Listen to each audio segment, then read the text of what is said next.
Get ready to Thrive Loud with Lou Diamond. Hey Thrive Loud listeners, this is Sophia, one of the interns here at Thrive Loud. For today's Thrive Loud Minisode, we go back to an episode with Jody Britt, an art sales consultant. What made this conversation so great was her emphasis on building relationships and the importance of transparency in business. It's also great to hear her take on how art is personal. It's meaningful in a different way to everybody. So enjoy this conversation with Jody, which will get you thinking about art in a different way. I want to talk about finding the content. In this particular case, getting a piece of art and understanding it. So there's two parts to what you're having to do. One, figure out what the right theme is, and then actually acquiring it.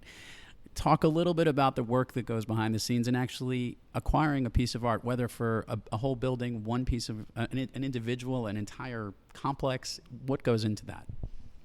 Well, thank God for Google and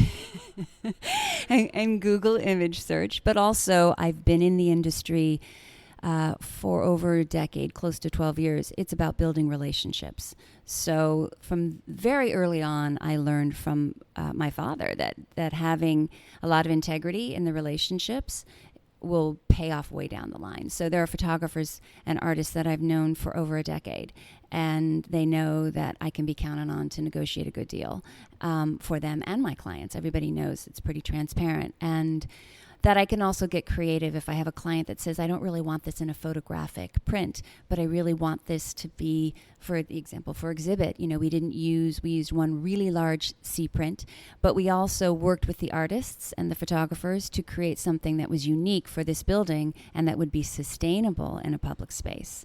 So part of my research is having great relationships with the production houses, with the photographers, and really inform the clients as to what's going on behind the scenes. It's not like Oz, this is the truth. With the internet, the art fairs, and Instagram, art is so accessible, and there's not a lot of secrets anymore. People can get well informed about, or speak to a consultant like myself, book a session, and we can talk about, production methods.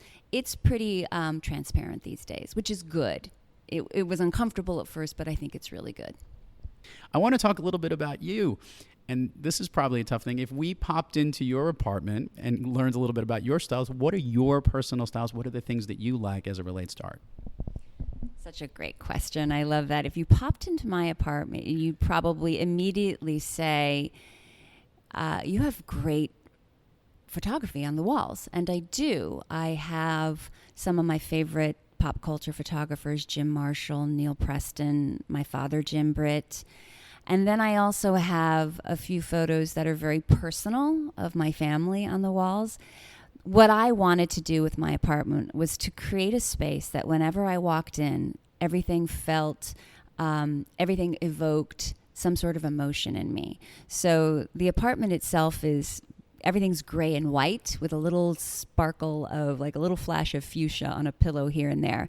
But the artwork on the wall, I don't know if you could pinpoint me. There's Marvin Gaye, there's David Ruffin in Infrared, there's, Jim, there's, Mick Jagger. Mick Jagger, there's great pop culture, David Bowie putting on his makeup over my vanity while I put on, do my face or whatever. So I just wanted to have a space that not necessarily would say anything to somebody else, although it does make people ask. But for me, when I walk into my home, it is my space. It's me. I'm imagining that when you sit down with a client, and I guess this really taps into the connecting world that I'm very familiar with, you truly are coaching and connecting with your clients so that you can understand what authentically they would like to represent and what they would want in their world. And by the way, thank you for connecting the dots on that, because that's really what art is, right? A personal image, something that means something to them. You've been listening to Thrive Loud with Lou Diamond. Now that you've heard this amazing episode, you really need to subscribe and hear all our episodes. Head on over to thriveloud.com and subscribe on whatever platform you listen to your podcasts. And make sure to follow us on Instagram, Facebook, Twitter, and LinkedIn at Thrive Loud. Thanks for listening.